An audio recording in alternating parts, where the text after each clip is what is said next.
अरअयत मन इत्तखज़ इलाहहु हवाहु, क्या आपने उस शख्स को देखा है जिसने अपने नफ्स की ख्वाहिश को ही अपना खुदा बना लिया।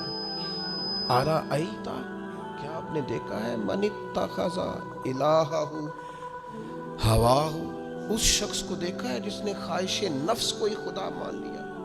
नबी पाक सल्लल्लाहु ताला अलैहि वसल्लम ने इरशाद फरमाया, आसमान के साए के नीचे अल्लाह के सिवा पूजे जाने वाले माबूदों में से सबसे संगीन अल्लाह के नज़दीक वो माबूद है जो लोग अपने नफ्स की ख्वाहिश को माबूद बना के पूजते हैं। रब कहता है इन्होंने अल्लाह के मुकाबले में माबूद बना लिया। किसको?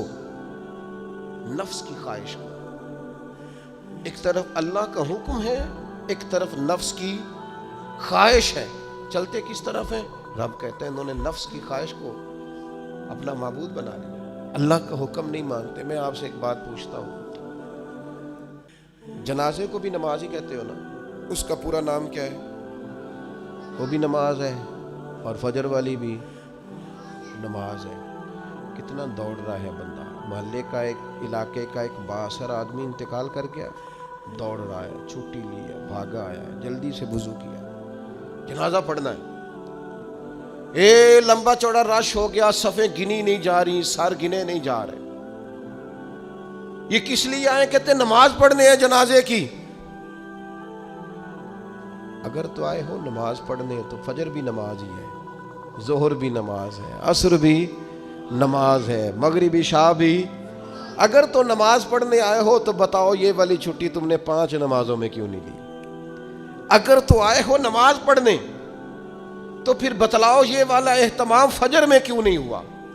ये तुम नमाज पढ़ने नहीं आए, ये हम अल्लाह के हुजूर हाजिरी देने नहीं आए।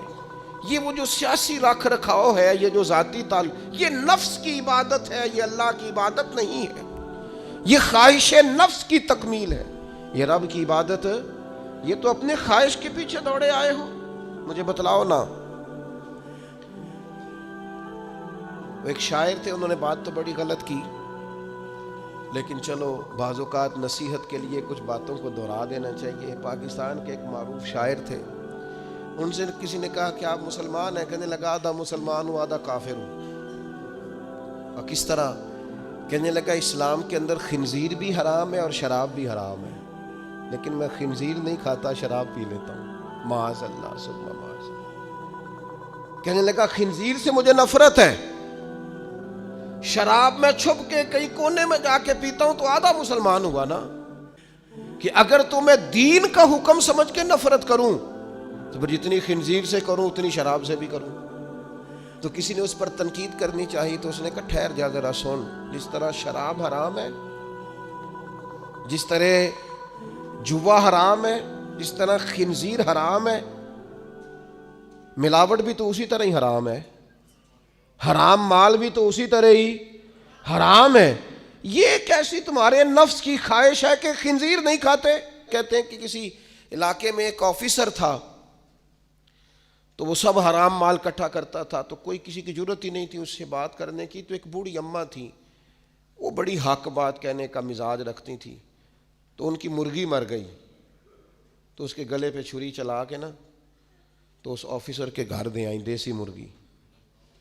तो वो शाम को शुक्रिया अदा करने आ गया, कहने लगा अम्मा कमाल कर दिया, देसी मुर्गी तो कोई किसी को देता ही नहीं। कहने लगे बेटे नहीं, कमाल वाली बात नहीं, मर गई थी।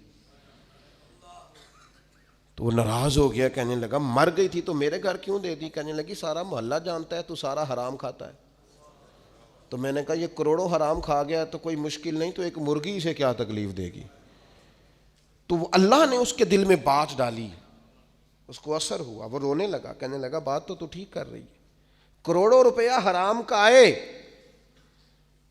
तो वो चूंकि नफ्स पसंद कर रहा है तो वो ठीक है, और एक मुर्गी सिर्फ छुरी नहीं चल सकी मर गई तो उससे उल्टी आ रही है, कह रही है, क्या मतलब है इसका? वो हमारे एक दोस्त हैं, वो कहते हैं हमारे ज़माने में लोग इस तरह के परहेजगार हैं कि एक शख्स को एक नया जूता मिल गया कहीं गिरा हुआ, उसने उसका मालिक ढूंढना शुरू किया। किसी का नया जूता गिर गया सड़क पे तो ढूंढता रहा, एक पैर था, ढूंढता रहा, वो किसका है भाई, किसका है? تھوڑی دیر آگے جا کے اسے اس کا دوسرا پیر بھی مل گیا، پھر اس نے مالک ڈھونڈنا چھوڑ دیا۔ پہلے وہ نیک تھا، کیونکہ ایک جوتا تھا نا، پہن نہیں سکتا تھا۔ جیسے ہی اسے، اتنی تکلیف کی بات ہے امت مسلمہ میں، نفس کی خواہش کو خدا بنا لیا، جو تیری طبیعت میں آئے۔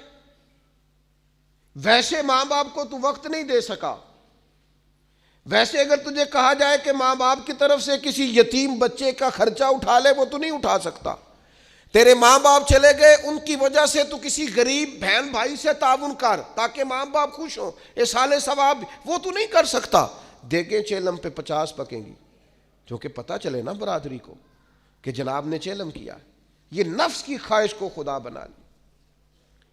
سیاسی افطاریاں ہو رہی ہیں، کسی کی نیت پر شک نہیں، اچھی نیت سے لوگ افطاری کراتے ہوں گے، لیکن وہ گھروں کا بھی تو ہمیں پتہ ہے نا کہ جہاں لوگ آٹا بھی اس لیے تھوڑا پکاتے ہیں کہ کل بھی اس کی ضرورت ہے۔